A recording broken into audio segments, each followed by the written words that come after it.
Buenos días a todos. Iniciamos este día, lunes 22 de mayo del 2023, la clase de leyes procesales de familia. Bien, hoy nos toca hablar ya sobre los recursos y antes de todo debo de decirles de que ya estamos en la recta final para terminar en el ciclo, ¿verdad? Solo quedan 2 semanas. Lo último que nos queda de ver, según el programa, son los recursos y también el proceso de violencia intrafamiliar. Entonces, eso lo vamos a ver las 2 semanas últimas que vienen, ¿verdad? O sea, esta que iniciamos este día y vamos a hablar de los recursos y la siguiente de el proceso de violencia intrafamiliar. Bien, el examen, ¿cómo lo sintieron? Escucho. ¿Cómo sintieron el examen? Esmeralda, Gabriel, Noemí, Bastante Reina. comprensivo, bastante Ok, comprensivo. ok. Muy creativo también, que le da como a uno a pensar las diferentes cosas a las que nos vamos a enfrentar. Me imagino yo que ese es el día a Sí, día, de que de sí, sí. repente uno no se imagina los casos y uno dice, ¿y ahora cómo es eso? O sea, que es algo nuevo, o sea, hay infinidad de cosas que podrían suceder dentro de los procesos. Claro, y así como las audiencias, ¿verdad? Como vieron, llevaba la misma línea del laboratorio. Yo con la idea de que ustedes, pues, lo que hemos nosotros hablado acá, salga el examen. Lo voy a desarrollar posteriormente, ya cuando se haga el examen diferido, ¿verdad? Espero que los compañeros que van a hacer el examen diferido también me digan, porque son 16 personas que hicieron de 20 inscritos, ¿verdad? Entonces, bien. Inicio con los recursos. Bueno, ¿logran ver la diapositiva, todo esto? Sí, Alexa lo graba. Ok, vamos a ver los medios de impugnación que están dentro de la ley procesal de familia, así como la ley contra la violencia intrafamiliar, ¿verdad? Entonces, para mencionar sobre todo esto de los medios de impugnación, debo de decir que la creencia de estar asistidos en derecho es digamos, es un procedimental que lleva a cada litigante a pensar que tiene siempre la razón. O sea, cualquier litigante que piense que tiene la razón y que por esa decisión judicial, en contrario, enerve de alguna manera su actitud y mueve la queja, es decir, esto como una teoría, digamos, general de la impugnación que la persona, el abogado litigante tiene, pues, para que realmente haga un reexamen de la demanda, solicitud que ha presentado y que ha habido una respuesta ya en primera instancia y que necesita que segunda instancia haga un reexamen en virtud de que él o ella consideran de que la resolución no está acorde a derecho, ¿verdad? La disconformidad se explicita, ¿verdad?, en la impugnación, persiguiendo por esta vía que con algún recurso aquella sentencia desfavorable se corrige, digamos, se corrija, se revoque o se reconsidere, ¿verdad? Es fundamental en el procedimiento que todo el acto del juez que pueda lesionar los intereses de una de las partes o causarle agravio, porque eso puede pasar, ¿verdad? Como dice nuestra ley procesal de familia, o que sirva para impulsar el proceso y conducirlos a distintas etapas preclusivas, sea impugnable, es decir, que exista algún recurso contra él para que se enmienden los errores o vicios que se hayan incurrido. La impugnación es una categoría propia de los actos procesales y como tal está dirigida siempre a la revisión de las resoluciones judiciales y con dicho objetivo se busca corregir un error y el fundamento reside en la aspiración de justicia por la inconformidad con la decisión judicial y la búsqueda de la equidad. Ahora bien, si ustedes ven en la diapositiva, o sea, hay ideas también, ¿verdad?, que en todo proceso existe un principio general de la impugnación para combatir resoluciones, porque estamos hablando aquí en general, ¿verdad? También el proceso de cognición no se agota con el pronunciamiento de la decisión por parte del juez o jueza de familia que ha sido el primero en tomar parte de la controversia, ¿verdad? El legislador ha cogido una regla de la experiencia que enseña como dos jueces diferentes tengan el modo de profundizar mejor que uno solo la sustanciación y la decisión del caso. Esto en el sentido que cuando se va para Cámara de Familia, ¿verdad? Pensemos que van a ser dos magistrados que van a conocer la causa, ¿verdad? Y van a resolver, se espera que se resuelva con mayor detenimiento. Toda la impugnación se basa en la fallibilidad, ¿verdad?, del juicio humano. Los actos del hombre están siempre expuestos a caer en errores e injusticias, ¿verdad? Esta como idea que le he puesto en la diapositiva, ¿verdad? Aquí también se hace referencia a ataques contra sentencias, resoluciones, que son instrumentos procesales, ¿verdad?, que se excluye de algunos casos, ¿verdad? Entonces, acá, mencionándoles a ustedes, ¿verdad?, que la naturaleza jurídica de los medios de impugnación, en cuanto a la naturaleza jurídica, ¿verdad?, debemos de decir que la impugnación se han dado dos posturas opuestas entre sí.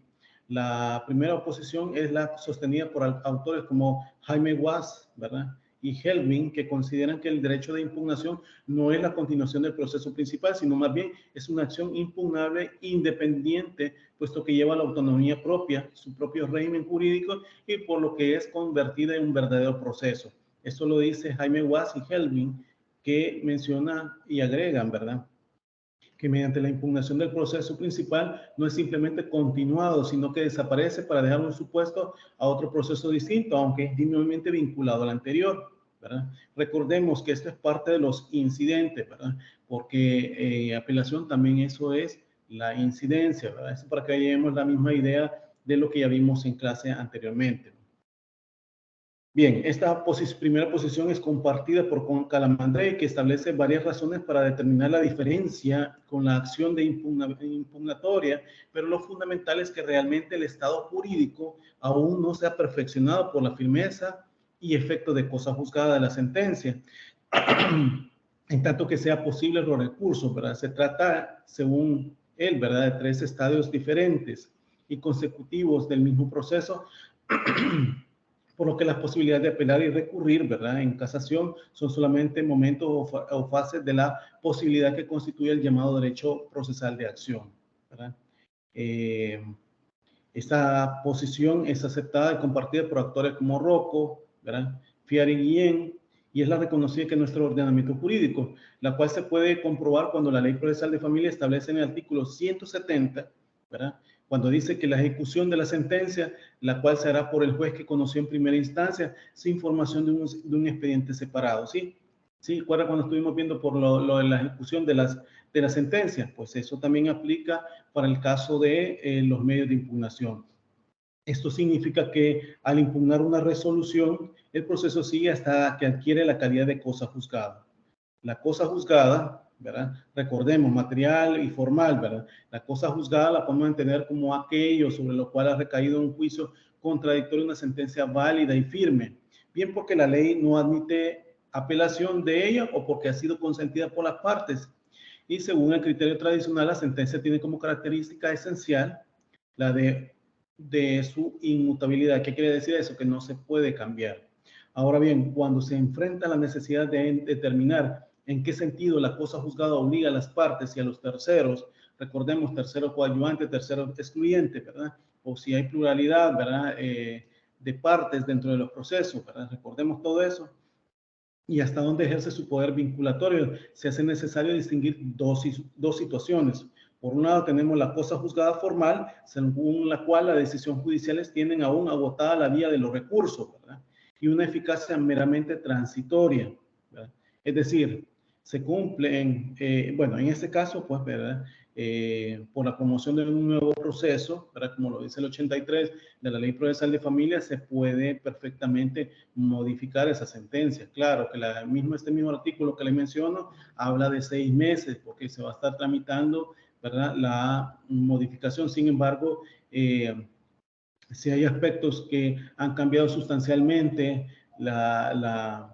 por ejemplo, en cuota alimenticia, la capacidad económica de las partes, ¿verdad?, lo dice el 259 del Código de Familia, ¿verdad?, y va en consonancia también con el 110 siempre del Código de Familia, que en este último habla para mutuo consentimiento, se determina para la modificación, ¿verdad? Entonces estamos hablando que cosa juzgada formal se puede cambiar, ¿verdad?, sea que presentemos recursos, aunque en esta última de cosa juzgada formal, en casación, como vamos a ir viendo más adelante, que la Sala de lo Civil ha dicho que para estos casos donde se pueda promover un nuevo proceso y se pueda modificar, pues no cabe la posibilidad de casación, ¿verdad?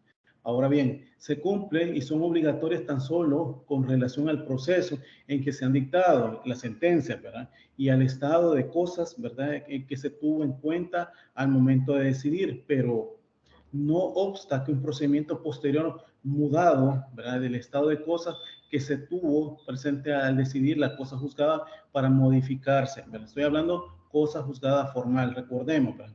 Existe en cambio la cosa juzgada material, cuando la condición de inimputabilidad en el proceso se une la inmutabilidad de la sentencia aún con otro juicio, ¿verdad? Es decir, esto cuando estamos hablando de cosa juzgada material, estamos hablando que ya no se va a poder, si queda firme, no se va a poder por medio de una sentencia, una modificación de sentencia, cambiarlo, ¿verdad? ¿Cuáles casos me podrían decir ustedes? El divorcio, por ejemplo, solo el divorcio, cuando se decreta el divorcio de las partes, eso ya no se puede modificar con una nueva sentencia. La unión no matrimonial, la pérdida de la autoridad parental, etcétera, por ponerles ejemplos, ¿verdad? En cierto modo, la cosa juzgada formal es un presupuesto de la cosa juzgada en sentido material, ya que constituye un antecedente necesario sin la cual no es posible llegar a esta, por lo que puede existir una cosa juzgada formal sin cosa juzgada, digamos, material, ¿verdad? El objeto de la impugnación. El objeto de la impugnación, vamos a decir que es el acto. Perdón que lo interrumpa. Sí, ¿Me dígame, puedes Noemi. repetir el ejemplo, los artículos del ejemplo de la cosa juzgada formal? El Cosa 250, juzgada, perdón, me decía, ¿qué dijo Noemi. el 250 del dote familia? Ah, de la modificación está hablando usted. Sí, el Ajá. 259 del Código de Familia, cuando habla de una modificación sustancial. 259 en relación al 110, hablé de eso. Pero esto va relacionado a la capacidad económica, le mencionaba sobre la cuota alimenticia, ¿sí? Ajá, O ajá. sea, si hay una capacidad, modifica sustancialmente esa capacidad o la necesidad de los hijos, pueden perfectamente presentarse en la demanda. Esto va en consonancia con el 83 de la Ley Procesal de Familia, ¿sí? Bien, gracias, Noemí. Bien, el objeto de la impugnación, como les decía, ¿verdad? El objeto, ¿verdad? Es el acto, pero hay unos más simples y otros más complejos, compuestos por diversidad de partes, como la sentencia, pues. En este caso, lo que es objeto de impugnación es el fallo, recordemos eso, el fallo, pues esto es lo que se transciende y vale, inclusive se ejecuta y se impone con fuerza de cosa juzgada. Naturalmente, como hemos visto, ¿verdad? O como hemos estudiado antes, pues la cosa juzgada, la sentencia constituye un todo, ¿verdad? En consecuencia, los resultados, en los considerando, no pueden ser separados íntegramente de la parte dispositiva y servirán al menos para ilustrar a esta, entenderla y poderla ubicar en el correcto límite, o sea, el objeto el objetivo y el subjetivo, que informa su verdadero contenido y que permite por consiguiente la impugnación si corresponde, ¿verdad? La impugnación del acto, por regla general, será total, ¿verdad? Esto es, se refiere a su totalidad, pues generalmente constituyen dicho todo, ¿verdad? Sin embargo, es posible la impugnación parcial cuando no todo el objeto sea impugnado o no lo sea por todos aquellos a quienes le alcanza o afecta. Es decir, que podría haber una limitación objetiva en cuanto se impugne una parte del acto de una sentencia, por ejemplo, ¿verdad? Y otra subjetiva, como cuando los impugnantes no son todos los afectados por el acto. Por ejemplo, la nulidad. ¿Se acuerda cuando hablamos de la nulidad? Cuando le pide a uno solo de los litisconsortes, ¿verdad? Que les puede afectar, por ejemplo, el emplazamiento, ¿verdad? Que el litisconsorte dijo, mire, a mí el emplazamiento me lo hicieron mal. Realmente no me presentaron ¿cómo que se llama? No me dieron todo lo que compone la demanda para que yo pueda ejercer mi derecho de defensa. ¿Se acuerdan cuando estábamos hablando de eso? Pues bien, aquí puede ser un litisconsorte, ¿verdad? De la parte demandada que pueda decir eso, ¿verdad? Pero no les afecta a los demás, pero solamente a él sí. Y por ende él está pidiendo, él o ella están pidiendo que sea la nulidad. Lo mismo si se trata de otro acto, una audiencia, una inspección judicial, etcétera, ¿verdad? Cada vez que se impugna una parte de dicho acto, que la impugnación la realice ambas partes, o digamos una sola, ¿va? Y aún dentro de esta, algunos de sus integrantes. En este caso, como vimos, pues la impugnación podría tener un efecto reflejo que afecte inclusive a quienes no la formularon, ¿verdad? ¿Sí? Porque puede haber esa situación, como cuál caso me podrían decir ustedes. Por ejemplo, en el caso de cuota alimenticia, ¿verdad? Entonces yo vengo y impugno, ¿verdad? El hecho de una cuota alimenticia para mis 2 hijos, porque a mí no me la pusieron, no me la establecieron de acuerdo a mi capacidad económica, ¿sí? Mis hijos no han apelado de la sentencia por medio de su representante, de decir por su madre, pero a pesar que uno conteste, el otro no, puede incidir, ¿verdad? Como acto reflejo, como le digo, en este caso, para la otra persona si se baja la cuota alimenticia, ¿sí? También puede ser para el caso de la protección de la vivienda familiar como terceros, ¿verdad? ¿Se acuerdan cuando les estuve diciendo de los terceros, de la protección de la vivienda familiar? El clásico ejemplo que les pongo, también puede ser para esto, tanto para las partes como para el tercero. Ahora bien, la finalidad y fundamento. La impugnación tiene una doble finalidad. Por un lado, su fin primordial, que consiste en obtener una buena justicia mediante la enmienda de los errores cometidos por el funcionario jurisdiccional, ¿verdad? Al proferir sus decisiones, y por el otro, su fin secundario consiste en subsanar el perjuicio, ¿verdad? Que causado por una parte con la afectada la decisión. Se puede decir entonces que la segunda instancia o cámara, ¿va?, constituye un segundo examen o vista de cuestión que tiene por finalidad corregir los errores tanto de hecho como de derecho en que el tribunal inferior pueda haber incurrido. Porque, pues sí, el tribunal puede haber observado diferente el caso y ahí hay errado, etcétera, ¿verdad? No, porque recordemos, pero en materia de familia, bueno, y sobre todo a la hora de impugnar, tienen que ver errores, ¿verdad?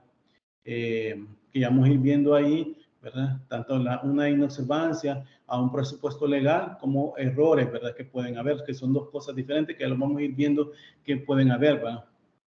Una errónea aplicación de un precepto legal o una inobservancia. Recordémoslo eso, ¿verdad?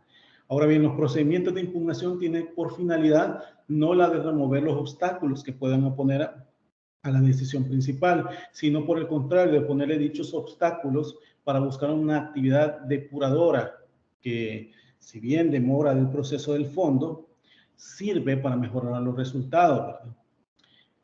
La impugnación procesal responde, en efecto, a esa idea de depuración de los resultados del proceso. El fundamento de la impugnación, de acuerdo al criterio de muchos autores como Mortara, se encuentra en la aspiración de obtener una función idealmente perfecta, ¿sí? Se puede explicar esta afirmación con base a que la jurisdicción está a cargo de hombres que como tales, hombres en sentido humano, ¿verdad? No estoy hablando en sexo, ¿verdad? Que son factibles y así procura enmendar sus errores, ¿verdad? Mediante la reconsideración de la decisión por el mismo que la dictó, ¿verdad? O bien por una jerarquía superior que por sus conocimientos y experiencia garantice hasta donde sea posible una máxima justicia. Vamos a ir viendo que también, cuando estoy hablando que por el mismo puede enmendarlo, vamos a ver que son los recursos de revocatoria, que el mismo juez lo puede hacer. Para el recurso de apelación, que es un segundo, un tribunal superior en grado que lo resuelve, lo mismo pasa cámara, lo mismo pasa en casación, que ya no sería cámara que lo resuelva, sino que la sala de lo civil. Principios que rigen los medios de impugnación, ¿verdad? Vamos a ir viendo que, bueno, aquí les he puesto también los esquemas también de ustedes, que todo esto en procesos de familia contencioso, ¿verdad? Pueden haber, ¿verdad? En todo ese, digamos, proceso, lo que ya les he mencionado a ustedes del esquema, ¿verdad? Que pueden establecerse no solamente en procesos, sino en diligencias, ¿verdad? Recordemos que no causan cosas juzgadas, ¿verdad? Como les pongo aquí en la diapositiva, los alimentos, cuidado personal, suspensión de la autoridad parental, tutorías, fijación del régimen de visitas, deber de convivencia, sí, son sentencias que no causan cosas juzgadas, ¿verdad?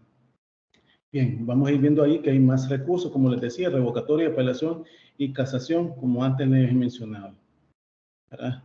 Principios que rigen los medios de impugnación, como les dije antes, ¿verdad? El sistema impugnativo se encuentra regido por una serie de principios, ¿verdad? ¿Se acuerdan cuando lo estuvimos viendo al inicio del ciclo, ¿verdad? Los cuales están en constante evolución, por lo que no se puede hacer una enumeración taxativa de estos. Los principios procesales pueden caracterizarse como las directrices o líneas dentro de los cuales han de desarrollarse las instituciones del proceso. Pero no es posible referir estos principios a una clase de juicio o una determinada etapa del mismo, ¿sí?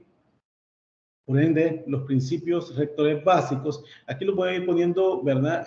Porque esto ya lo vimos nosotros, ¿verdad? Lo vimos al inicio de la clase, solo para el inicio del curso, perdón, pero solo para decirles, para recordarles a ustedes, ¿verdad? Que en una instancia habrá de construirse con fundamento a todos los principios rectores básicos y aquellos principios contingentes que aseguran el modelo de alzada pretendido por la comunidad. Estos están en el 3, recordándole, el 3 de la Ley Procesal de Familia. ¿Cuáles son? Por ejemplo, primero, el principio de disposición y de oficiosidad. ¿Se acuerdan cuando estuvimos hablando del principio de disposición o dispositivo? Se define como aquel cuya virtud se confía a las partes el estímulo de la función jurisdiccional, como la aportación de materiales sobre los cuales ha de versar la decisión del juez, manifestándose en los aspectos de iniciativa, disponibilidad del derecho material, impulso procesal, aportación de los hechos y suministro de las pruebas.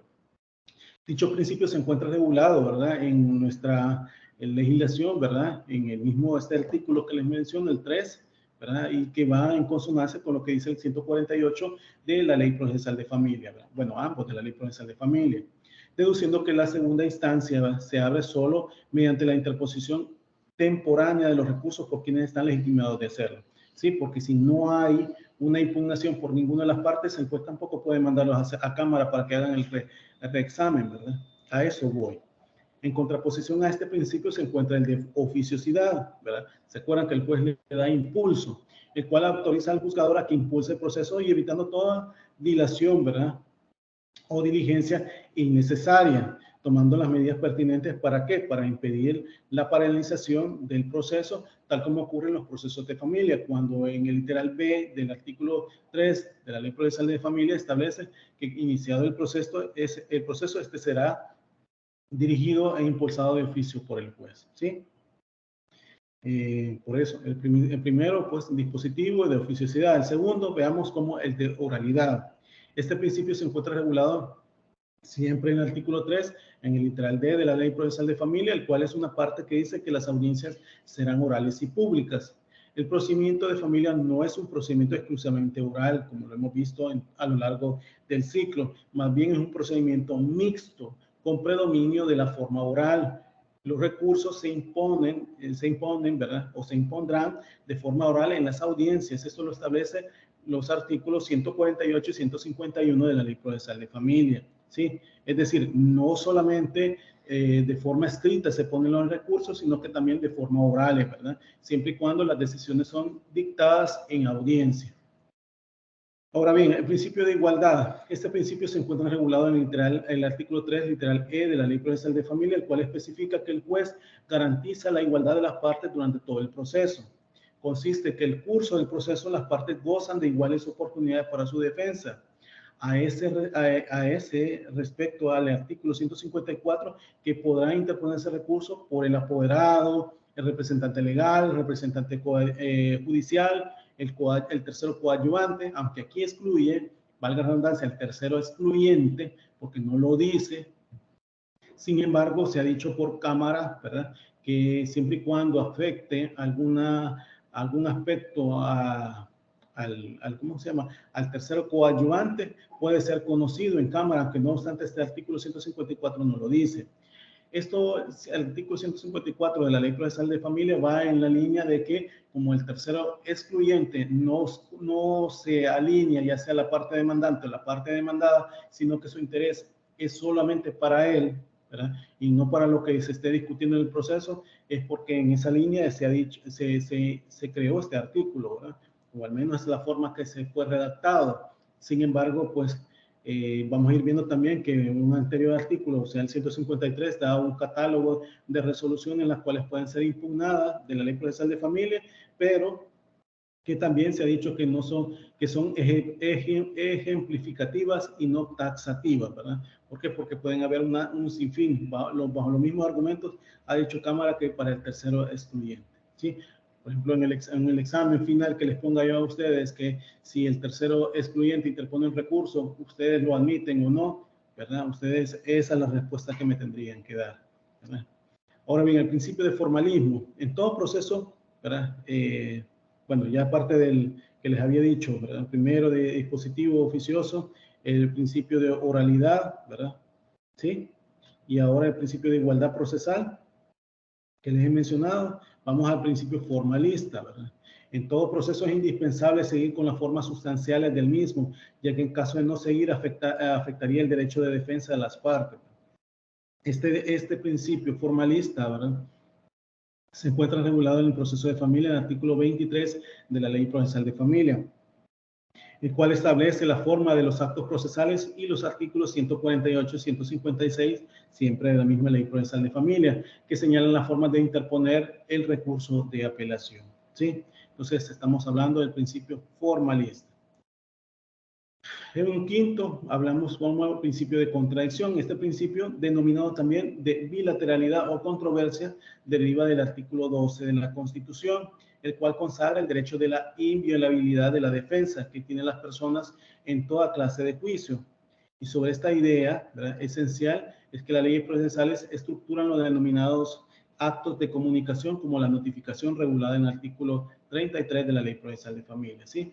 Entonces, vemos acá que el principio de contradicción está inmerso, ¿verdad?, a partir del 12 de la Constitución, ¿verdad? Y lo demás que se determina para bueno, que también el mismo 3, ¿verdad?, la Ley Procesal de Familia lo señala. Ahora bien, el principio de congruencia consiste en la relación necesaria que debe darse entre las pretensiones de las partes y lo resuelto por el juez. Es decir, que el pronunciamiento de segunda instancia es la respuesta a lo pedido en la fundamentación del recurso.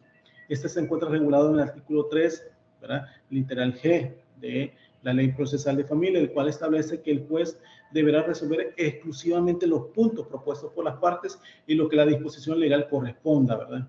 Y con respecto a la apelación, se aplica supletoriamente, ¿verdad?, lo que determina el artículo, si no me equivoco, el 504, ¿verdad?, donde se establece el reformato imperius, ¿verdad?, en la cual las sentencias del tribunal se suscriben precisamente a los puntos apelados y aquellos que hayan sido decididos y que lo que no fueron en primera instancia, sin embargo, haber sido propuestos y ventilados por las partes. Es decir, las partes tendrían que determinar sobre eso, sobre los puntos que están impugnando, para que el Tribunal Superior en Grado pueda conocer, ¿verdad? Por ejemplo, ¿verdad?, en un proceso de alimentos en la cual se estableció una cuota alimenticia, digamos, paupérrima, por decirlo al caso, una cantidad, pongo un ejemplo X, ¿verdad? Por ejemplo, se había puesto una cantidad de $100 para 5 hijos, perdón, para 4 hijos, $100 a X persona que puede perfectamente pagar una cantidad superior a esa, porque para 4 personas estamos hablando de $25 para cada uno de ellos.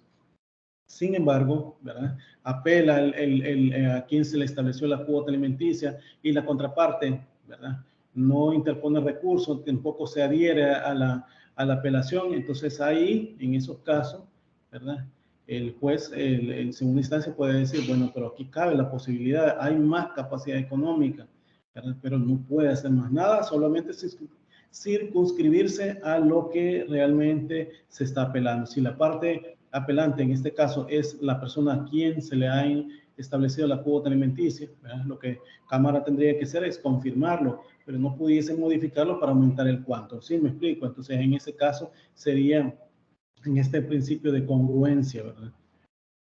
Sobre todo, que se tiene que determinar bajo esos puntos, ¿verdad? También el principio de preclusión se da por el hecho de que el proceso se encuentra determinado en diversas fases o etapas, con la consecuencia de carecer de eficacia aquellos actos que cumplen fuera del periodo que les asigna, ¿verdad? La necesidad de que el proceso se dirija hacia las cosas juzgadas sin retroceder a etapas concluidas, ¿verdad?, resulta tan evidente en el trámite de segunda instancia como en cualquier otro estado de la causa. Este principio, por ejemplo, se ve reflejado en los siguientes artículos de la Ley Procesal de Familia, cuando el artículo incluso 148, siempre de la misma ley que le menciono, se establece el plazo para que tiene que interponer el recurso. Así, por ejemplo, la revocatoria, si es por escrito en 24 horas se interpone, ¿verdad? La apelación en 3 días, ¿verdad? Como lo dice el artículo 151 y 156 de la Ley Procesal de Familia, y el de casación, ¿verdad? Dentro del término de 15 días, ¿verdad? Como lo establece, si no me equivoco, el 520, si no me equivoco, del Código Procesal Civil Mercantil, ¿verdad? Ahora bien, el principio de economía y celeridad. El principio de economía es comprensivo que todas aquellas previsiones que atienden a la abreviación y simplificación del proceso, evitando que su irrazonable prolongación haga inoperante la tutela de los derechos e intereses comprometidos en él, ¿verdad? Se encuentran implícitos en el principio de celeridad, ¿verdad? El cual está representado por las normas que impiden la prolongación y dilación innecesaria del proceso.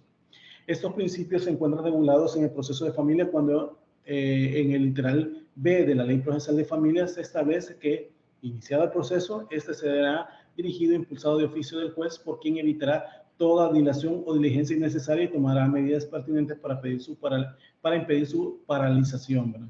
Así tenemos como, por ejemplo, en materia de recursos, lo que establece el artículo 150, siempre en la Ley Procesal de Familia, ¿verdad? Que simultáneamente con este podrá interponerse de forma subsidiaria el de apelación cuando proceda. Es decir, el de apelación, con la revocatoria, de manera subsidiaria, se puede interponer el de apelación, ¿verdad? Otro ejemplo sería la apelación adhesiva, que la apelación adhesiva la establece o lo contempla el artículo 157 de la Ley Procesal de Familia, que menciona que una vez, ¿verdad?, se tenga conocimiento de la apelación, la contraparte pueda perfectamente, ¿verdad?, adherirse al recurso. Entonces, en este principio que les estoy mencionando, ¿verdad?, como es el principio de economía y celeridad, pues se basa en ese supuesto. Un noveno principio, podemos decir, el principio de inmediación y concentración. El principio de inmediación significa que debe haber una inmediata relación entre el juez y las personas que obran el proceso, ¿verdad? Los hechos que deben de hacerse constar y los medios de prueba que se utilicen, lo cual está regulado en los artículos 3, literal C, y 8 de la Ley Procesal de Familia, ¿verdad? El principio de concentración, ¿verdad?, se dirige a la abreviación del proceso mediante la reunión de toda la actividad procesal en la menor cantidad posible de datos. Esto para evitar, ¿verdad?, por consiguiente, la dispersión de diversas actividades, como en el proceso de familia, en el cual se debe interponer y fundamentar el recurso, ¿verdad?, de apelación y el mismo escrito, ¿verdad?, según lo establece el artículo 156, inciso segundo de la Ley Procesal de Familia. También está el principio de eventualidad. Lo estoy manejando así bien rápido porque esto ya lo vimos nosotros. Esto es solo para recordarle y que ustedes vayan anotando, ¿verdad?, por qué razón está al principio, ¿verdad?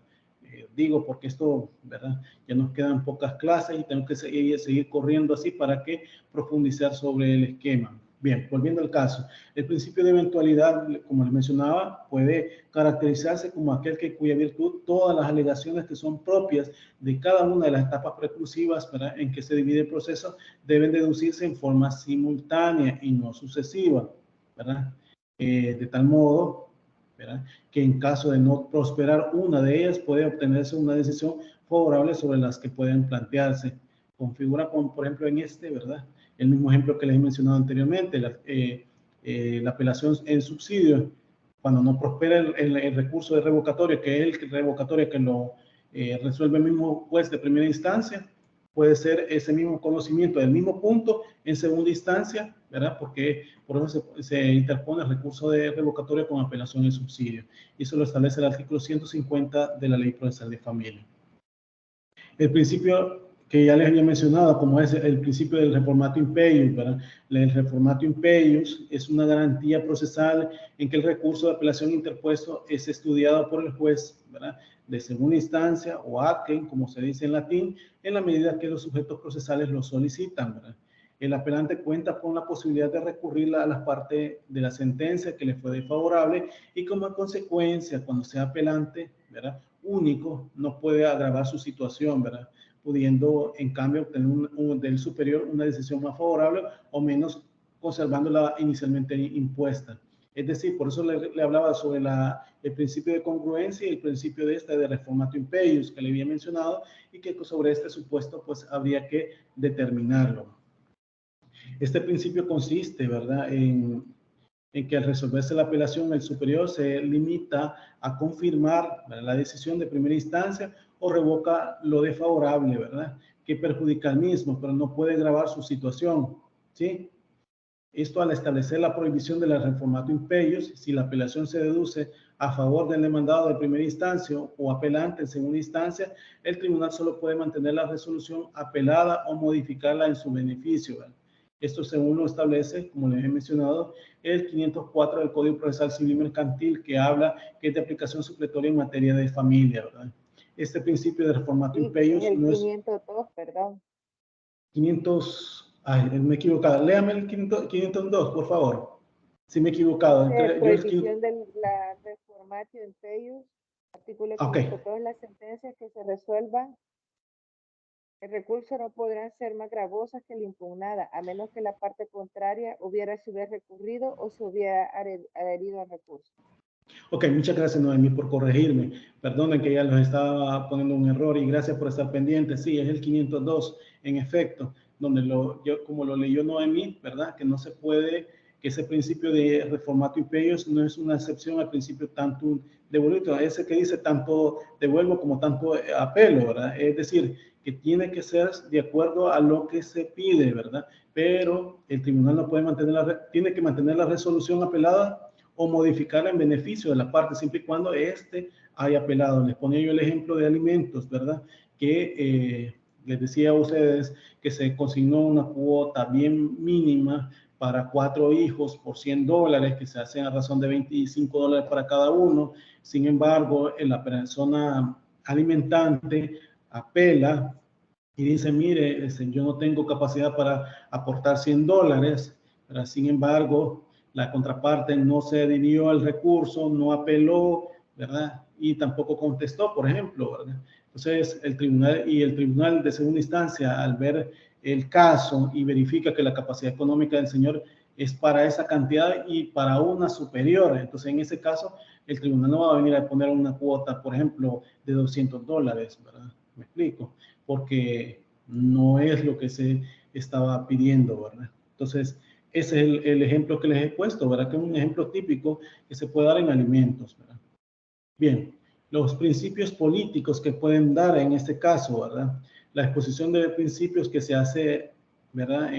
Por ejemplo, los autores como Enrique Vescovi denomina como principios políticos que rigen el sistema impugnativo y que se considera que sirven de base para resolver las situaciones particulares que se presentan, sobre todo cuando se observan vacíos en la legislación, ¿verdad? Por ejemplo, Enrique Vescovi menciona que el principio de doble grado o de jurisdicción o doble instancia, ¿verdad? Este principio consiste en la posibilidad de recurrir a un tribunal superior en jerárquico, es decir, no puede plantearse la revisión de la sentencia, a pesar de que este sistema es prácticamente universal, porque se da en todas, ¿verdad? Se hacen algunas objeciones, por ejemplo, que la mayor celeridad exige una sola instancia, ¿verdad? Que si el tribunal de segunda instancia, quien tiene la última palabra, ¿por qué no se suprime? Nos podemos preguntar, ¿verdad? ¿Por qué no se suprime entonces la primera instancia? ¿Verdad? Y que los magistrados por su mayor edad, porque también hasta eso se piensa, ¿verdad? Que por ser mayor de edad, los magistrados son más conservadores y cristalizan la jurisprudencia que desarrollan los jueces de primera instancia. Y también se ha dicho que se puede evitar la mayor irreflexibilidad en el juzgador por el juez de primera instancia por medio de un órgano colegiado de única instancia, es decir, cámara, ¿verdad? Como respuesta a estas objeciones, incluso, ¿verdad? Podemos decir que, porque esto se da, estas son como, no solamente porque lo dice Enrique Vescovi, sino que muchas veces muchas personas lo externan de esa forma. Y como respuesta a estas objeciones, encontramos que frente a la celeridad, se levantan las garantías que gozan las personas. La impugnación nace de una ansia natural de justicia y por otra parte la mayor experiencia de los magistrados superiores y la colegiabilidad, ¿verdad? No significa que se limitan a las novedades jurisprudenciales de los jueces de primera instancia, ¿sí? Pero el punto acá es que para esto de única instancia, ¿verdad? Como este principio que se establece de doble grado de jurisdicción o doble instancia, es en el sentido que el reexamen se establezca, ¿verdad? Se verifique el caso nuevamente, ¿verdad? Que se haga un nuevo análisis. También otro principio que menciona Enrique Vescovi es el principio de la personalidad de los medios impugnativos, el efecto extensivo de los recursos. Estos son dos principios opuestos entre sí, ¿verdad? Por una parte está el principio de personalidad de los medios de impugnativo, en el cual la impugnación se da, ¿verdad?, en la medida que una de las partes la plantea y como respecto a ella y no a otros sujetos procesales. Esto en cumplimiento al principio del artículo 154 de la Ley Procesal de Familia, donde dice quiénes son los que pueden impugnar, es decir, delimita claramente quiénes pueden apelarlo, ¿verdad? Luego se encuentra el principio a efecto extensivo, ¿verdad?, de la impugnación, que en oposición al anterior, o sea, a este principio de personalidad, ¿verdad?, nos da la posibilidad, ¿verdad?, de que la decisión del órgano revisor pueda alcanzar a la parte que no ejercitó el correspondiente, ¿verdad?, accionamiento impugnativo, ¿verdad? Entonces, ese es porque recordemos también, bueno, ya vamos a ir viendo que cada resoluciones tienen efectos devolutivos y efectos suspensivos, ¿verdad? Efecto devolutivo se puede ejecutar a pesar de que haya recurso alguno, ¿verdad?, que se esté sustanciando. Esto conforme a los artículos, si no me equivoco, 83 y 583 de la Ley Procesal de Familia y 512 del Código Procesal Civil y Mercantil, ¿sí? Ahora bien, el principio de recurribilidad. Según este principio, solamente ciertos actos o resoluciones se pueden impugnar. Es decir, serán impugnables únicamente cuando sean trascendentes o relevantes dentro del proceso. Es lo que conocemos como la impugnabilidad objetiva y que contempla el artículo 147 de la Ley Procesal de Familia. Es decir, tenemos que establecer, obviamente, el agravio que nos causa la decisión, ¿verdad?, para que eso nos habilite el poder recurrir, el derecho de poder recurrir de una decisión, ¿verdad?, que se haya motivado por parte del juzgador, ¿verdad? También, o juzgadores, ¿verdad?, porque también puede ser en cámara. El principio de la limitación de la recurribilidad. Se puede enunciar diciendo que cuando se niega el recurso de la sentencia principal, consecuentemente serán recurribles las demás decisiones del proceso, resoluciones interlocutorias, o dicho de otra forma, los secundarios siguen la suerte de lo principal, ¿verdad? Entonces, ese principio de limitación de la recurribilidad, como les dije, es cuando se niega el recurso de la sentencia principal y consecuentemente serán recurribles las demás, ¿verdad? ¿Sí? Porque esto ya vamos a ir viendo que hasta incluso hay un recurso de hecho que lo establece, aunque es un tanto cuestionable ese tipo de recurso, ¿verdad?, por lo que vamos a ir viendo más adelante, pero existe, ¿verdad?, cuando se venía en primera instancia el trámite de él, ¿verdad? También el principio de singularidad del recurso. Este principio nos indica que cada caso corresponde a un recurso y no puede ser interpuesto sino una por vez. La ley de cada país es la que va a determinar si se puede o no interponer dos recursos a la vez. En el caso de nuestra legislación, repito nuevamente, la Ley Procesal de Familia establece que se puede interponer simultáneamente el recurso revocatorio y el de apelación. Esto lo dice el 150 de la Ley Procesal de Familia, ¿verdad? Entonces, aquí dice el principio de la singularidad del proceso. No vamos a poner una revocatoria, y como también admite apelación, ¿verdad?, voy a poner la apelación para estar los paralelos, no, ¿verdad?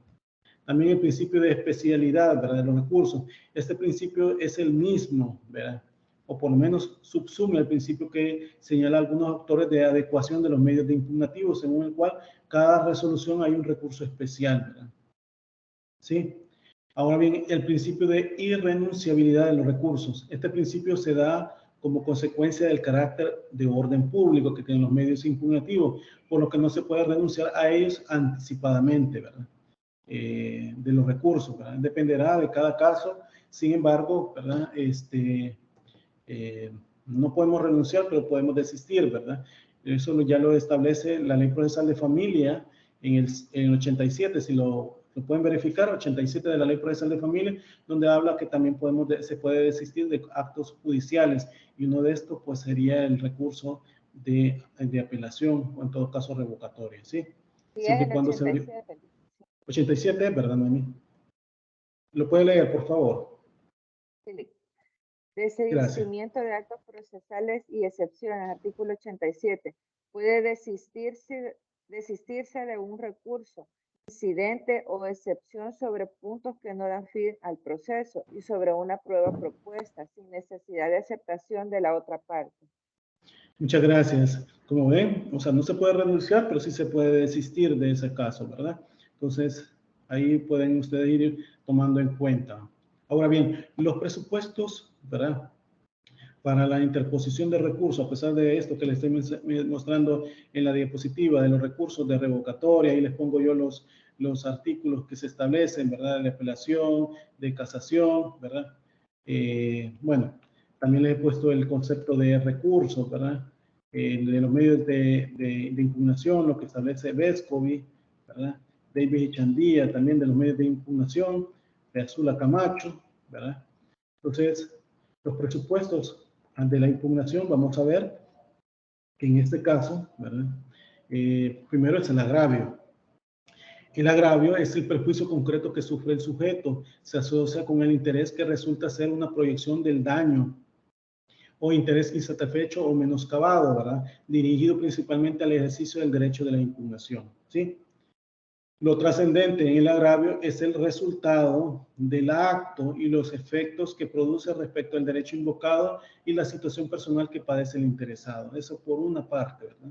O sea, hay que ver el agravio. Dos, tenemos que ver, ¿verdad? Para la parte, o sea, para poder impugnar un acto determinado, resulta necesario haber tenido intervención directa o mediata en él o en su caso será alcanzada por disposiciones de manera tal que justifiquen el interés del público, jurídico, perdón. Cualquiera sea el negocio jurídico de que se trate, el concepto parte y tercero ha de buscarse en los principios generales, ¿verdad? Por lo que ya vimos nosotros de los litis consorcio antes, ¿verdad? Pasivo, activo, necesario, facultativo, ¿se acuerdan? Cuando vimos también los terceros coadyuvantes, tercero excluyente, pues todo eso tiene que ver en esta situación, ¿verdad? Para hacer de las partes, ¿verdad? Y esto va en consonancia con el 154 de la Ley Procesal de Familia que les he mencionado. También el presupuesto relacionado con el objeto. Esto del objeto, ponemos en primer lugar, vemos que el acto impugnable, ¿verdad? En principio, es impugnable cualquier acto del proceso, cualquier que se haya dictado, principio que reconoce muchísimas limitaciones, fundamentalmente determinadas por la regla de preclusión, ¿verdad? Resta por aclarar incluso, ¿verdad?, que la invalidación perseguida puede ser parcial, dejando subsistente la parte de negocio no cuestionada y en tanto ella fuera posible. ¿Sí? Por ejemplo, ¿verdad? En principio que yo estoy de acuerdo en el divorcio, la sentencia que se dictó en el divorcio, pero no estoy de acuerdo en que lo ha asignado en cuota alimenticia a mi persona, ¿verdad? Solamente en la cuota, yo estoy de acuerdo en que el cuidado personal se le deje a mi ex esposa, el régimen de visita que sea abierto, por ejemplo, pues la cuota alimenticia no. Entonces estamos hablando acá que es, ¿verdad? El objeto, lo impugnable es solamente la cuota alimenticia, en el ejemplo que les estoy poniendo, ¿verdad? Les repito, esto es casos, ¿verdad? Ejemplos, pueden haber una diversidad de ejemplos, pero es para que ustedes comprendan, ¿verdad? También podemos ver, ¿verdad?, que a pesar del acto impugnable, también hay que ver el lugar, tiempo y forma, cómo interponerse, ¿verdad? Como todo acto jurídico que necesita formalizarse para lograr los efectos estipulados, ¿verdad?, la impugnación debe adecuar su tránsito hacia el modelo que cuestiona. En general, el lugar para hacerlo resulta aquel donde fue celebrado o debió de ejecutarse, sin perjuicio de otras modalidades, ¿verdad? El tiempo lo dispone por vía de principio el modo de contar los intervalos del derecho y la prescripción de las acciones. En cuanto a la forma, se reitera que el principio de informalidad, aun cuando debe ser claro y preciso el objeto de la impugnación, por regla debe ser escrito y se permite la solución alternativa, ¿verdad? Eso para ver en el caso, ¿verdad?, que ya estuvimos viendo como presupuesto, ¿verdad? En el caso primero, recordemos, ¿verdad?, el agravio como presupuesto relacionado sobre los sujetos, ¿verdad? También las partes, el presupuesto relacionado al objeto, recordemos, el acto impugnable y también el lugar, tiempo y forma de interponer los actos jurídicos, el presupuesto de admisibilidad de los recursos, ¿verdad? Las providencias recurribles también, ¿verdad? El proceso jurisdiccional opera en base o con base, perdón, a ciertos principios rígidos que esfuerzan la seguridad jurídica. Uno de ellos es el de preclusión de los actos procesales. Significa la celeridad de los juicios y la economía de trámites para su desarrollo. Por ende, cualquier providencia o disposición del juzgado que infiera un perjuicio al interés de la parte puede quedar consentido si no es impugnado en tiempo hábil, ¿sí? Pero de esto, pues la regla de la recurabilidad de los actos procesales, ¿verdad? En materia de impugnación requiere además del agravio. La medida puede ser cuestionada incluso, ¿verdad? Sí, eso de la presupuesto de la admisibilidad del recurso, estoy hablando, ¿verdad? El lugar, tiempo y forma, ¿verdad? Según Hitters, que es también procesalista, que habla que buena parte de la doctrina, los conceptos generales sobre la admisibilidad y la procedencia son válidos, menciona él, para todo el campo del proceso y se aplican a la pretensión que puedan repelerse por falta de uno de los otros requisitos y también por la materia probatoria. Sin embargo, este autor aclara que estos principios no son válidos en materia recursiva, compartiendo con Palacios, ¿verdad? Cuando sostiene que incluso pese a la sustancial coincidencia que el concepto de admisibilidad guarda con referencia a la pretensión y a los recursos, ¿verdad?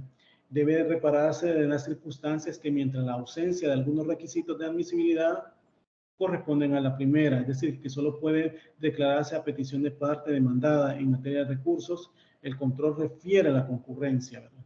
De dichos requisitos incumben los órganos judiciales, ¿verdad? Quienes en todo caso y sin perjuicio de las objeciones que puedan formular las partes se hayan habilitadas para declarar de oficio la inadmisibilidad de la impugnación, ¿verdad? Esto estamos hablando de Cámara.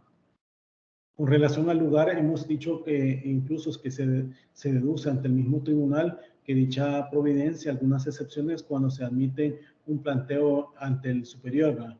Con el tiempo ha variado incluso la suerte que antes permitía la historia de los recursos, ¿verdad? En materia de familia, existe un plazo para interponer lo que no admiten ampliaciones mayores a la del mismo ordenamiento que tolere, ¿verdad? Los plazos ténganlos presentes ustedes, ¿verdad? Que los plazos son perentorios y fatales, es decir, no admiten movilidad en el tiempo, aún promoviendo causas justificadas, ¿verdad? Justificativas, ¿verdad? Solamente cuando realmente por medio de la asamblea pudiesen serlo, como lo que pasó en el caso de la pandemia, ¿verdad? Que se acuerdan que los recursos se hicieron decretos que suspendían los plazos, ¿verdad? En esos, pues obviamente ahí sí había que contarlo, ¿verdad? Las formas para derivar ¿verdad? Los recursos varían de acuerdo con la providencia que les cuestionan. Pueden programarse a otros requisitos formales de procedencia, tales como el afianzamiento o el depósito previo del importe del capital e interés de la condena contenida en la sentencia definitiva, condiciones que se han declarado cuando no violatorias de los principios constitucionales de igualdad y debido proceso, ¿verdad? Por ejemplo, los motivos de impugnación para establecerse, ¿verdad? Aquí, como se les consigno ya a ustedes, los motivos de impugnación, ¿verdad? Pueden tener lugar por motivos siguientes, por ejemplo, error improcedente, error injudicando, ¿verdad? Como lo miran aquí en la diapositiva. Cuando nos referimos al error improcedente,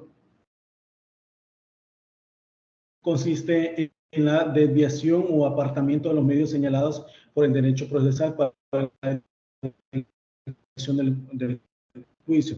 Se puede dar por error propio o por error de las partes, pero en ese apartamiento se puede llegar a disminuir la garantía del contradictorio y a privar a las partes de una defensa plena de su derecho. Este error compromete la forma de los actos, su estructura externa, su modo natural de realizarse. Cuando nos referimos al error injudicando, este error o desviación no afecta a los medios de hacer el proceso, sino a su contenido. No se trata de la forma, sino del fondo del derecho sustancial que está en el juego en él, ¿verdad? Este error consiste normalmente en aplicar, ¿verdad? Una ley inaplicable, ¿verdad? En aplicar mal la ley aplicable o no aplicar la ley aplicable, ¿verdad? Puede consistir asimismo una impropia utilización de los principios lógicos o empíricos del fallo, ¿verdad? Puede ser que el proceso se haya realizado a través de todas las formas dadas por la Ley Procesal de Familia, procesal en el tiempo y del lugar, pues, y hallarse desde ese principio de vista en forma perfecta. Pero si el juez erró al leer o al razonar o al decidir sobre las leyes aplicables, la sentencia, aunque válida en su sentido formal, puede ser injusta en su contenido sustancial, ¿verdad? El error injudicando, cuya consecuencia es natural, pues en la sentencia injusta, constituye lo que en nuestro derecho se llama como una palabra absoluta, que le menciona pues agravio, ¿verdad? Y la sentencia que es fruto de un error improcedente constituye lo que se conocen todos los órdenes de derecho con el nombre de nulidad. ¿Qué quiero decir con esto? Cuando hablo de error injudicando, cuando hablo de error improcedendo, perdón, lleva una consecuencia a que la resolución sea anulable. Cuando hablo de un error injudicando, estoy hablando que hay un agravio. ¿Por qué? Porque se decidieron mal, sea porque se aplicó mal una disposición, se aplicaron leyes derogadas, por ejemplo, se resolvió mal a partir de esa apreciación que la ley ya no la emite, ¿verdad? Por ejemplo, y de aquí les pongo, ¿verdad? Bueno, antes de todo debo decirle que el improcedendo, ¿verdad? También se puede dar, por ejemplo, en cámara. Son 4 formas lo que tiene que resolver, ¿verdad? Que confirme, modifique, ¿verdad? No, sería confirmar, revocar, modificar o anular. Son los 4 aspectos que puede hacer la Cámara, ¿verdad? La Cámara de Familia sobre una decisión que está en primera instancia, ¿sí? Cuando está hablando de nulidad, ¿verdad? Está hablando de aspectos que realmente Cámara ha observado. Y se acuerdan cuando estuvimos hablando de las nulidades, cuando estábamos hablando de los incidentes, por ejemplo, de un emplazamiento que se ha hecho mal, de un aspecto que la sentencia no tenga motivación para el dictado del fallo, por ejemplo, ¿verdad? Que no se establecen los motivos, ¿verdad? Su consecuencia es la nulidad de la sentencia, ¿verdad? Entonces, no, a pesar de todo, pues el fondo no podría ser porque obviamente no hay tablas, por decir el caso, para que las pueda impugnarlo y poner por qué razón el juez lo observó de esta manera. Pueden haber otro ejemplo, como el caso que sucedió en las uniones no matrimoniales. Las uniones no matrimoniales, antes, en el 118 de la ley, del Código de Familia, establecía que las partes, para poder pedir la unión no matrimonial, tenían que estar en una convivencia por lo menos mínimo 3 años. Y para pedir la convivencia tenían que hacerlo en 1 año. O sea, convivencia, ellas tenían que demostrar que 3 años estuvieron en convivencia, valga la redundancia, los convivientes, ¿verdad? Pero si esa convivencia fue por ruptura, ya sea por muerte o por separación de los convivientes, ¿verdad? Tienen 2 vías, ¿verdad? O sea, antes tenían 1 año para interponerla. La reforma que le hicieron en el 2012, si no me equivoco, fue eso. Era que cambiaba, es decir, hoy en día, ¿verdad? Conforme al 118 del Código de Familia, cuando habla de la unión no matrimonial, hoy en día se establece 1 año para que las convivientes pues tengan que demostrar, ¿verdad? Esa convivencia que ellos tuvieron 1 año, y para solicitar esa convivencia, es decir, presentar la demanda ante los tribunales de familia, tienen 3 años para hacerlo, ¿sí? Entonces, esa era la posibilidad de hacerlo. Entonces, ya no es el caso de las nulidades, o sea, aquí estamos hablando que la sentencia, a pesar que se estableció y que imaginémonos que el juez haya declarado, ¿cómo que le llaman esto? Improcedencia del artículo 45 de la Ley Procesal de Familia. ¿Por qué? Porque ya le había precluido el plazo para impugnarla y no se dio cuenta que la modificación que se hizo a este artículo son 3 años para que pueda interponer la demanda. Ahí puede pedir la nulidad de esa decisión, ¿verdad? Es decir, que pudo Pero, ¿puede repetir perfectamente. lo que puede realizar la Cámara? Modificar. 161 de la Ley Procesal de Familia lo dice, Noemí. 1, que confirma. 2, que confirma, modifica, revoca y anula. Son 4. Repito, 1, confirma. 2, revoca. 3, modifica. Y 4 es que anula. o nulidad de una decisión, ¿verdad? Esto lo establece el 161 de la Ley Procesal de Familia, para que lo pueda corroborar ahí, Noemí. ¿Se comprende? Sí, Noemí. donde dice resolución. Sí, sí, al fin, en la parte final dice eso. Si gusta, lo lee, por favor. Quizá. Al resolver el recurso, la Cámara podrá confirmar, modificar, revocar o anular la resolución impugnada. Ok, esa Y la es. Cámara, al resolver el recurso, anula la resolución impugnada, podrá ordenar la reposición de la audiencia cuando el caso lo requiera o pronunciar directamente la resolución definitiva según las circunstancias. Ajá. Muchas gracias, Noemí, por leerlo. En efecto, ese es el artículo, ¿verdad? Bien. Entonces, ahora bien, los efectos de la impugnación. ¿Qué podemos hablar de los efectos de la impugnación, verdad?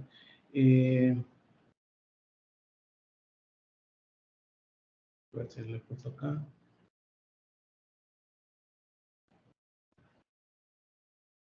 Los efectos de la impugnación que pueden establecerse, ¿verdad? A partir del hecho de la aspiración de la revisión de los actos es natural, ¿verdad? Y la jurisdicción se organiza del modo que no agota en un mero acto, sino que continúa en las etapas revisivas, ¿verdad? La impugnación con un efecto revisivo natural que tiende a perfeccionar las decisiones en busca de la justicia. Su efecto con natural padece entonces el devolutivo, en cuanto existen otros, como podemos ir viendo, ¿verdad? Por ejemplo, les hablé de los efectos devolutivo y suspensivo, ¿verdad? En el efecto devolutivo, debo decir que el efecto devolutivo responde a una designación de origen histórico, que consiste en el desprendimiento de la jurisdicción por el órgano que dictó el acto, y frente a la impugnación entrega la jurisdicción, ¿verdad? Esa facultad de juzgar al superior, ¿sí? Y constituye el efecto connatural y esencial, ¿verdad?, de la impugnación, que conforme a la aspiración de la revisión del acto por otro órgano superior. Es decir, se puede afirmar que no todos los medios de impugnación son devolutivos, puesto que existen algunos que se resuelven ante el mismo órgano que dictó el acto. La regla incluso es contraria, ¿verdad?, como he mencionado, que deriva de la propia naturaleza y función de la impugnación. Esto es, en que se considera necesario el juzgamiento por el órgano superior y se entiende que el inferior agota la posibilidad de juzgar, y por eso es que, como hemos visto o vamos a seguir viendo, ¿verdad?, al estudiar la apelación, se produce como consecuencia del acto devolutivo, o sea, la pérdida de la jurisdicción del órgano acuo, ¿verdad? Y en efecto, lo regula nuestra legislación, ¿verdad? En el 83 de la Ley Procesal de Familia, ¿verdad?, que esto va en consonancia con el 512 del Código Procesal Civil Mercantil, que es de aplicación supletoria, ¿verdad?, en materia de familia, conforme al 218 de la Ley Procesal de Familia y 20 del Código Procesal Civil Mercantil. Y es que esta ley no regula nada respecto a los efectos, ¿verdad? Si bien es cierto el efecto devolutivo, cuando estamos hablando de devolutivo, estamos hablando que la ejecución de las sentencias se pueden dar, ¿verdad?, a pesar que hay un recurso, ¿verdad? Es decir, por ejemplo, les decía yo el clásico ejemplo de los alimentos, ¿verdad?, que se apelen, y entonces el alimentante a quien se le estableció la cuota alimenticia no la quiere pagar, ¿verdad?, perfectamente se puede ejecutar la sentencia a pesar que no esté firme, ¿verdad? Por esto, por lo que dice el 83, ¿verdad? Y también el 509 del Código Procesal Civil Mercantil, en consonancia con el 512, que habla de que cuando son sentencias condenatorias, ¿verdad?, o en todo caso haya medidas cautelares o sean de ejecución, ¿verdad?, no va a esperar el niño o niña o adolescente, o en todo caso la cónyuge, a que le resuelvan todo el tiempo, para que, pues sí, cada persona tome cada día, ¿verdad? Entonces va en esa consonancia que el devolutivo, a pesar que no esté firme, se puede ejecutar, ¿verdad? Eso significa el efecto devolutivo, ¿verdad? El efecto suspensivo, ¿verdad? Por principio, pues la introducción del acto impugnativo impide el cumplimiento del acto impugnado. El efecto suspensivo significa que el acto impugnado no puede ejecutarse, ¿verdad? Es a la inversa del devolutivo, ¿verdad?, que queda en suspenso el ser denunciado por ilicitud o invalidez, lo que tiene cierta lógica, ¿verdad?, puesto que si se da la garantía de la revisión por el órgano superior, no parece razonable en el acto impugnable que se cumpla, ¿sí?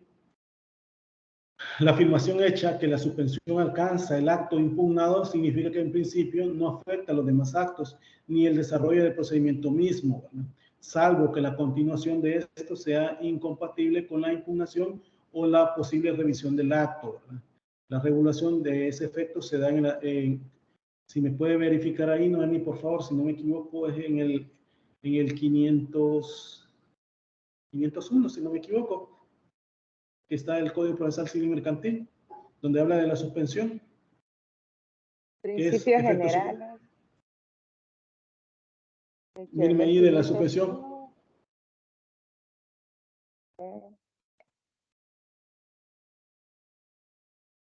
Quiero ver si lo puedo corroborar acá. Pero es el 501 o 504, donde habla de lo devolutivo. 504 habla de plazo y forma. Cuando inicia dice suspensivo, dice. Si me puede corroborar ahí, por favor. No, ninguno. El 501 habla del derecho a recurrir. Permítame, quiero ver. La sentencia.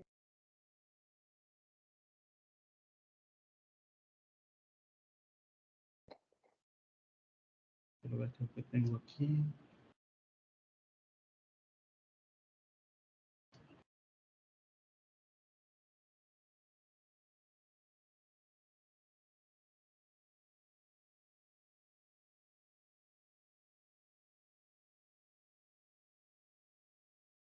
Permítame para ponerle bien el artículo, que no recuerdo el artículo.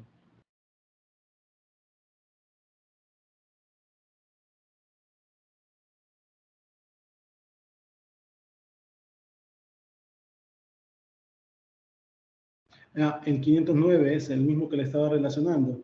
Si me lo puede leer, Noemí, por favor. Sí, efecto suspensivo, dice. Las resoluciones definitivas recurridas en apelación no serán ejecutadas. Sin embargo, de conformidad con las previsiones de este código, las sentencias condenatorias podrán ser ejecutadas provisionalmente. Ok, entonces como ven, sí, gracias, muy amable Noemí.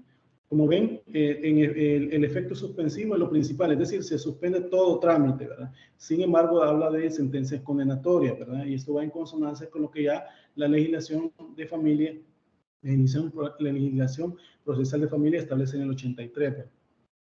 Y eso también con el 512, cuando habla el inciso último, ¿verdad? Que la competencia del juez será, ¿verdad? Se limitará a la actuación relativa a la ejecución, ¿verdad? Provisional de la resolución apelable. Eso lo dice el 512, ¿verdad?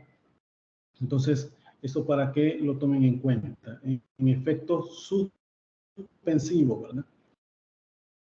Bien, el efecto extensivo. Cuando hablamos del efecto extensivo o comunicante de la impugnación, consiste en que se extiende a la parte que no realizó el acto impugnativo, pero que se halla en situación idéntica a aquel que presenta la impugnación. O sea, el litisconsorcio, ¿verdad? Cuando hayan varias, ¿verdad?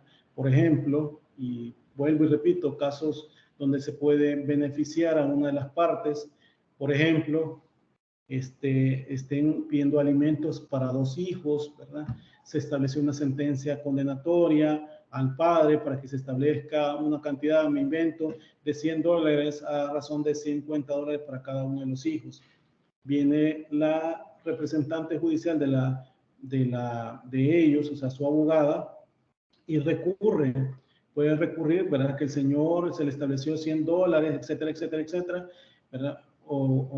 Y uno de los hijos, cada hijo puede ser que sea con cada uno abogado, pues diferente, ¿verdad? Pero al analizar por el tribunal, pues ahí se puede verificar y se le puede aumentar. Eso es lo extensivo por los litisconsorcios, como le digo. El efecto extensivo surge a veces de normas legales expresas, ¿verdad? La cuestión, ¿verdad? Se hace más discutible cuando no existe tal norma expresa, concluyendo la doctrina moderna que cabe admitir dicho efecto extensivo cuando la relación sustancial, objeto del proceso, resulta inescindible, ¿verdad? En los casos que pluralidad, ¿verdad? De títulos de ellas que se han dado parte en el proceso. En especial el principio que podemos ver, ¿verdad? El principio del litisconsorcio unitario, ¿verdad? Que reclama un tratamiento idéntico en situaciones que no pueden ser escindidas jurídicamente por razones de derecho material, por lo que reclaman la misma solución procesal. Por último, debo decir que se trata de un instituto que solo se da cuando la naturaleza de la relación jurídica así lo exige por su inescindibilidad, ¿verdad? O unitariedad, ¿verdad? Que se establece si no rige el principio general de la persona del recurso. Aquí se da una contradicción entre dos principios que son el de personalidad y de la unidad. ¿Se acuerdan de personalidad que les estuve diciendo? Y la conexión y la acumulación. Frente a esto hay que incidir que cuál de los dos principios va a predominar. El primero, crear personalidad, que nos lleva a resolver la misma situación en forma diferente y con fallos contradictorios. Y el segundo, ¿verdad? Cuando estamos hablando de la unidad, ¿verdad? Que requiere tratamiento unitario y un conjunto de normas de las mismas situaciones. En nuestra ley procesal de familia está aplicado esta en relación a la intervención del litisconsorcio. Esto conforme al artículo 13 y siguiente de la ley procesal de familia, ¿verdad? Sin embargo, la apelación solo regula la adhesión, ¿verdad? Esto lo determina el 157 de la ley procesal de familia, ¿verdad? Cuando hablamos de la adhesión es que obviamente se adhiere la parte recurrente si ya se le pasó el término para aplazar, para impugnar, ¿verdad? Sobre esto vamos a ir hablando un poquito más porque hay criterios diferentes, sobre todo de cámaras, que lo entienden por una forma y por otra. ¿Sí? Bien. Entonces, esto pues sobre la adhesión, ¿verdad? Están también determinados por parte de el, ¿cómo que se llama? Las cámaras que han establecido, ¿verdad? Permítanme.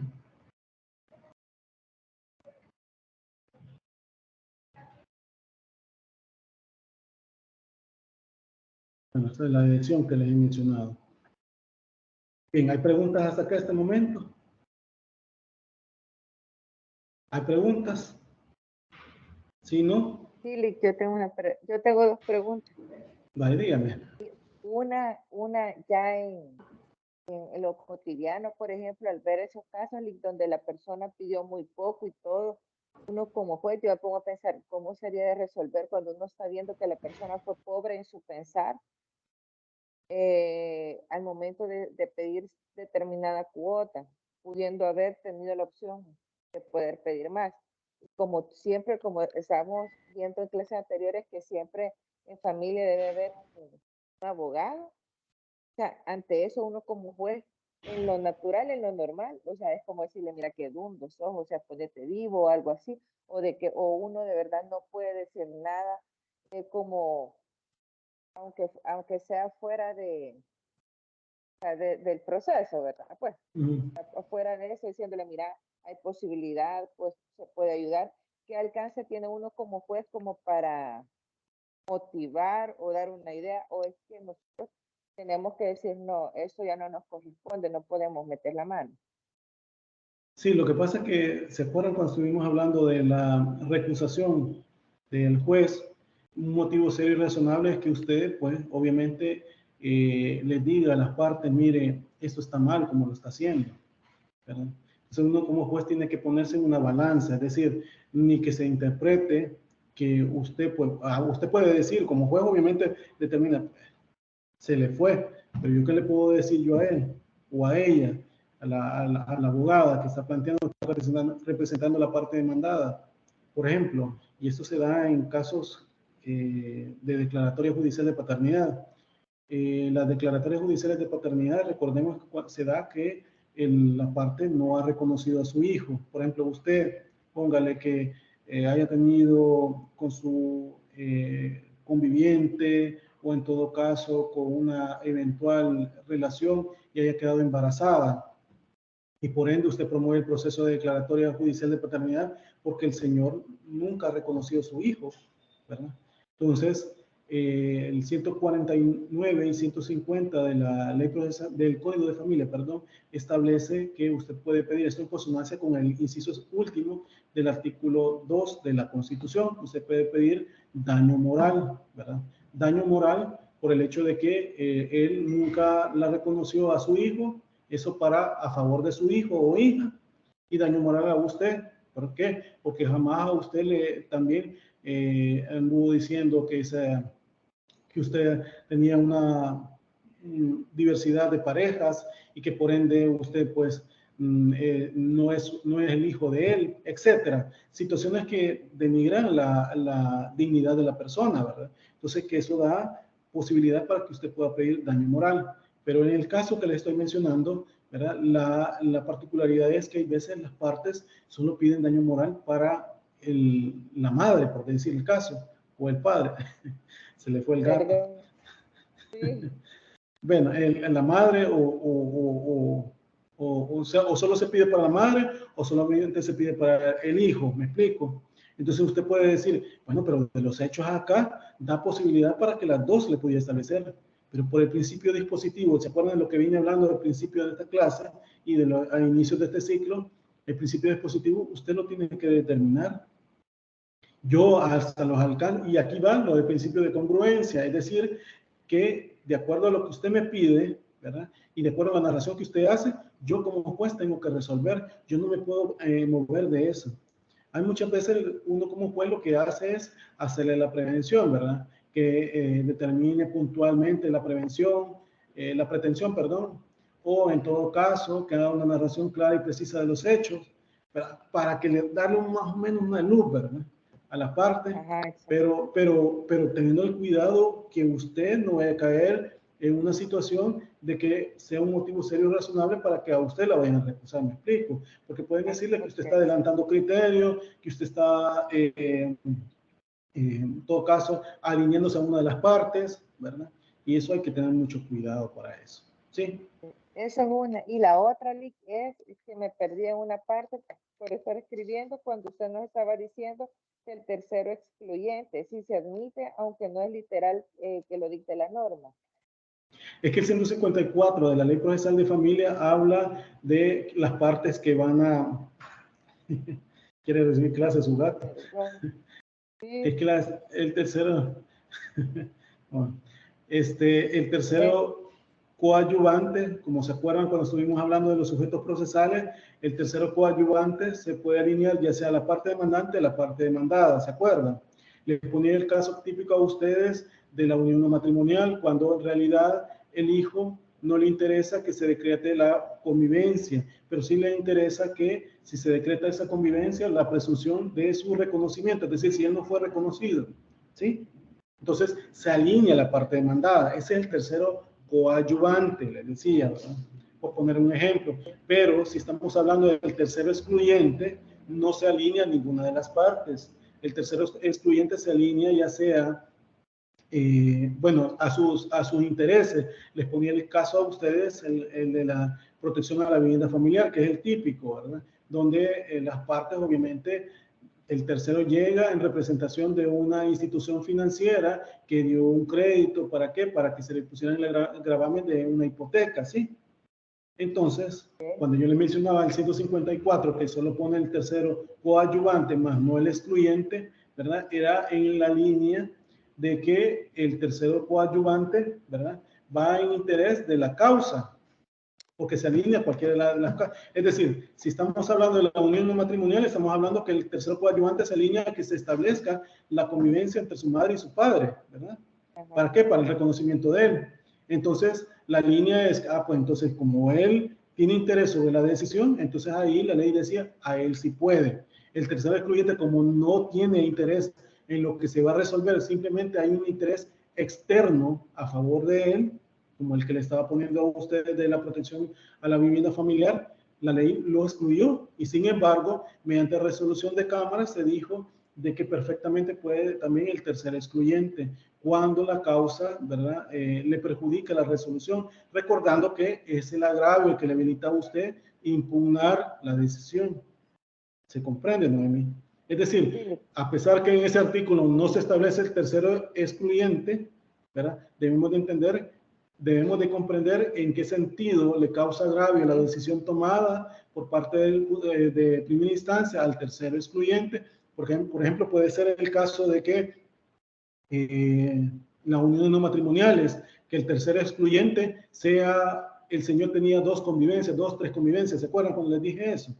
¿Verdad? Sí, Obviamente, la tercera, la conviviente con que él estuvo, el interés que va a hacer es que se declare sin lugar y se alinea la parte, en este caso, a la parte demandada para que no se establezca. Sin embargo, como estamos hablando de un tercero, ella no, pues lo único que tal, a pesar que puede ser, tenga interés en esta causa, pero la decisión de ella, pues para establecerlo en un proceso, ella puede entablar un proceso nuevamente, ella, ¿verdad? A pesar de ser un excluyente, ¿verdad? Pero si no le dan intervención judicial, es una decisión que le perjudica a ella y puede ser impugnable. ¿Para qué? Para que se le tenga como tal dentro del proceso. Entonces, no le podemos decir, mire, como lo dice el 154, usted como tercero excluyente, no opera, usted no, ¿verdad? Me explico. Entonces, lo mismo puede pasar en el caso de la institución financiera que se llegue a mostrar parte en este proceso de protección a la vivienda familiar, que no se le dé intervención judicial por A o B circunstancia. ¿Sí? Ok, sí, gracias, Lick. Ok, bien. Si no hay más preguntas, pues nos quedamos acá. Espero seguir corriendo así porque ya solo nos queda esta semana y la siguiente de clase y después el examen, ¿verdad? Entonces, quiero profundizar más con ustedes sobre estos temas ya y determinarlos bien, ¿verdad? Si no hay preguntas, pues nos quedamos hasta acá. Y nos vemos el viernes próximo. Gracias, Lick. Feliz día a Bueno, todos. pues, bueno, buen día a todos. Cuídense.